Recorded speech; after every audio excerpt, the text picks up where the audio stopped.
ମହାଭାରତ ଯୁଦ୍ଧର ଶେଷ ନିକଟତର ହୋଇଥିଲା।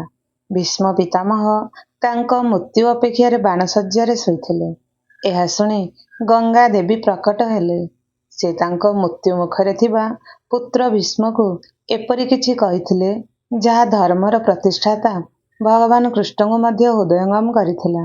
କୃଷ୍ଣଙ୍କ ଆଖିରେ ଲୁହ ଝରି ପଡ଼ିଲା। ଜଣେ ମାତା ତାଙ୍କ ଶେଷ ମୁହୂର୍ତ୍ତରେ ତାଙ୍କ ସବୁଠାରୁ ବୀରପୁତ୍ରଙ୍କୁ ଏପରି କ'ଣ କହିଥିଲେ ଯାହା ସ୍ୱୟଂ ଭଗବାନ ନାରାୟଣଙ୍କୁ ମଧ୍ୟ ବିଚଳିତ କରିଥିଲା। ଆଜିର ଭିଡ଼ିଓରେ ଆମେ ମହାଭାରତର ସବୁଠାରୁ ଗୁପ୍ତ ଏବଂ ଭାବପ୍ରବଣ ଘଟଣା ଉନ୍ମୋଚନ କରିବାକୁ ଯାଉଛୁ, ଯାହା ଆପଣଙ୍କ ଆଖିରେ ଲୁହ ଆଣିଦେବ। କୁରୁକ୍ଷେତ୍ରର ଯୁଦ୍ଧଭୂମି ଶାନ୍ତ ହୋଇଯାଇଥିଲା। ଇଚ୍ଛା ଅନୁସାରେ ମୃତ୍ୟୁର ବରଦାନ ପାଇଥିବା ଭୀଷ୍ମ ବାଣଶଯ୍ୟାରେ ଶୋଇଥିଲେ। ଠିକ୍ ସେହି ସମୟରେ ନଦୀର ଜଳସ୍ତର ବୃଦ୍ଧି ପାଇଲା ଏବଂ ଦେବୀ ଗଙ୍ଗା ସ୍ୱୟଂ ପ୍ରକଟ ହେଲେ।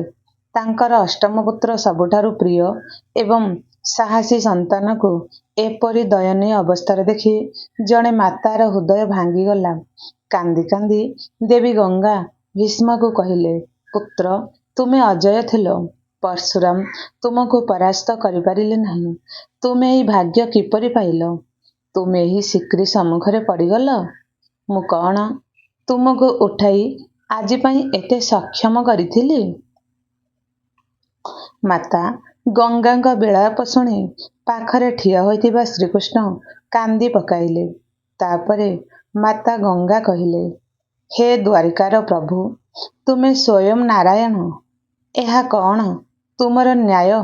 ଗଙ୍ଗା କହିଲେ, ପୁତ୍ର, ତୁମେ ସାରା ଜୀବନ ବ୍ରହ୍ମଚର୍ଯ୍ୟ ପାଳନ କରି ହସ୍ତିନାପୁରର ସିଂହାସନକୁ ରକ୍ଷା କରିଛ। ତଥାପି ତୁମେ ଏତେ ଯନ୍ତ୍ରଣାଦାୟକ ମୃତ୍ୟୁ ଭୋଗ କରୁଛ। ଯଦି ଧର୍ମ ପାଳନ କରୁଥିବା ବ୍ୟକ୍ତିଙ୍କର ଶେଷ ଏପରି ହୁଏ, ତେବେ ଭବିଷ୍ୟତ ପିଢ଼ି ଧର୍ମରେ ବିଶ୍ୱାସ କରିବା ବନ୍ଦ କରିଦେବେ।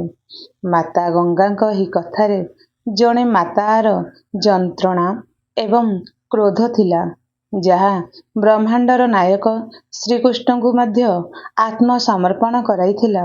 ଈଶ୍ୱର ହେବା ସତ୍ତ୍ୱେ ସେ ତାଙ୍କ ମାତାଙ୍କ ଏପରି ଯୁକ୍ତି ଆଗରେ ଅସହାୟ ଥିଲେ। ତାପରେ ଥରି ଥରି ଏବଂ ଭାରାକ୍ରାନ୍ତ ହୃଦୟରେ ଶ୍ରୀକୃଷ୍ଣ ମାତା ଗଙ୍ଗା ଏବଂ ଭୀଷ୍ମଙ୍କୁ ସେହି ପଥ ବିଷୟରେ ଅକାଟ୍ୟ ନିୟମ ମନେ ପକାଇଲେ, ଯେଉଁଠାରେ ସ୍ୱୟଂ ପରମେଶ୍ୱର ମଧ୍ୟ ବନ୍ଧା ହୋଇଛନ୍ତି।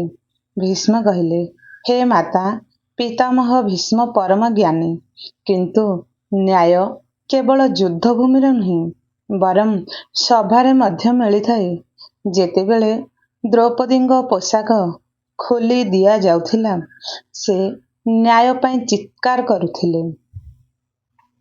ପ୍ରାଚୀନ ଜଗତର ସବୁଠାରୁ ଶକ୍ତିଶାଳୀ ପୁରୁଷ ଏବଂ ରକ୍ଷକ ହୋଇ ନୀରବ ରହିବା ତାଙ୍କର ସବୁଠାରୁ ବଡ଼ ପାପ ଥିଲା।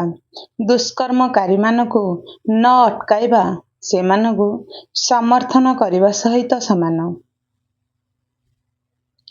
ଆଜି ହସ୍ତିନାପୁର ଯେଉଁ ଦୁଃଖର ସମ୍ମୁଖୀନ ହେଉଛି, ତାହା ସେଠାରୁ ନିକ୍ଷେପ କରାଯାଇଥିବା ତୀରର ପରିମାଣ ନୁହେଁ, ବରଂ ସେହି ନୀରବତାର ପରିଣାମ।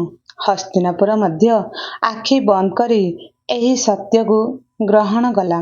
ବନ୍ଧୁଗଣ, ମାତା ଗଙ୍ଗା ଏବଂ ଭଗବାନ କୃଷ୍ଣଙ୍କ ମଧ୍ୟରେ ଏହି ସଂଳାପ ଆମକୁ ଶିକ୍ଷା ଦିଏ ଯେ ତୁମେ ଯେତେ ବିଦ୍ୱାନ ହୁଅ, ଅନ୍ୟାୟ ସମ୍ମୁଖରେ ତୁମର ନୀରବତା ତୁମକୁ ପାପୀ କରିଦିଏ। ଯଦି ମହାଭାରତର ଶବ୍ଦଗୁଡ଼ିକ ଆପଣମାନଙ୍କୁ ଭଲ ଲାଗେ, ତେବେ ଭିଡ଼ିଓକୁ ଲାଇକ୍ ଏବଂ ସେୟାର କର। ସେଠାରେ ଭୀଷ୍ମ ପିତାମହଙ୍କ ନୀରବତା ପ୍ରକୃତରେ ତାଙ୍କର ସବୁଠାରୁ ବଡ଼ ପାପ ଥିଲା କି? ଏ ବିଷୟରେ ତୁମର ମତାମତ କ'ଣ? ଏହା ଦୟାକରି ମୋତେ ମନ୍ତବ୍ୟ ବିଭାଗରେ ଜଣାନ୍ତୁ। ପରବର୍ତ୍ତୀ ଭିଡ଼ିଓରେ ଦେଖାହେବ। ରହୁଛି, ନମସ୍କାର।